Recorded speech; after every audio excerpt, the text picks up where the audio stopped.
Bonjour Didier, Bonjour François. très content de te voir dans ce hub BPI France pour nous parler de la décarbonation chez Groupe Atlantique. Est-ce que tu peux te présenter? Rapidement, volontiers.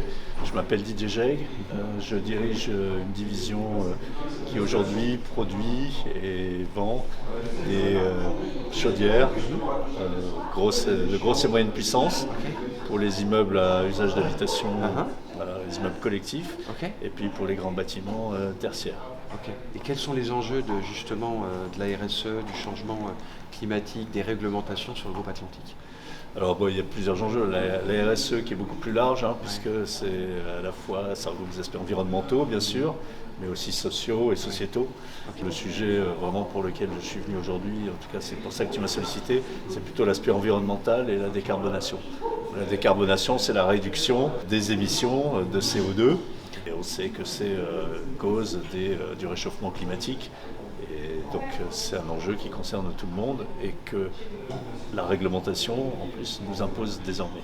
Donc du coup, quel est l'impact? Qu'est-ce que tu vas nous présenter rapidement dans la conférence sur l'impact sur votre organisation, sur ce groupe?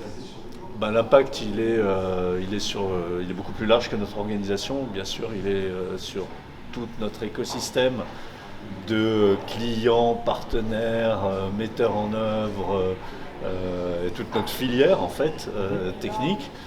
Et puis évidemment, il est aussi sur tous nos collaborateurs qui doivent s'adapter à ce nouveau changement, à cette transition. Et c'est plus qu'un changement, c'est une mutation, une transformation profonde de notre marché et donc pour notre entreprise.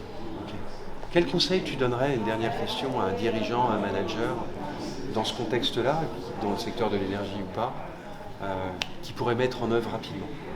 C'est peut-être une posture, c'est celle d'agilité, qui à mon avis est complètement adaptée parce que les enjeux sont de plus en plus complexes. On voit bien que parfois ils peuvent être contradictoires.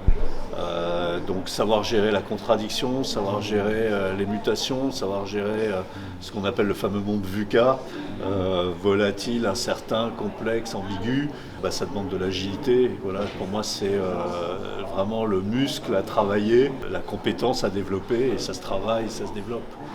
Voilà, donc c'est une agilité intellectuelle bien sûr, mais c'est une agilité émotionnelle parce que tout ça peut générer des émotions contradictoires et puis c'est une agilité comportementale aussi. Donc parce qu'il y a énormément de remises en question de tous les instants par rapport à ça.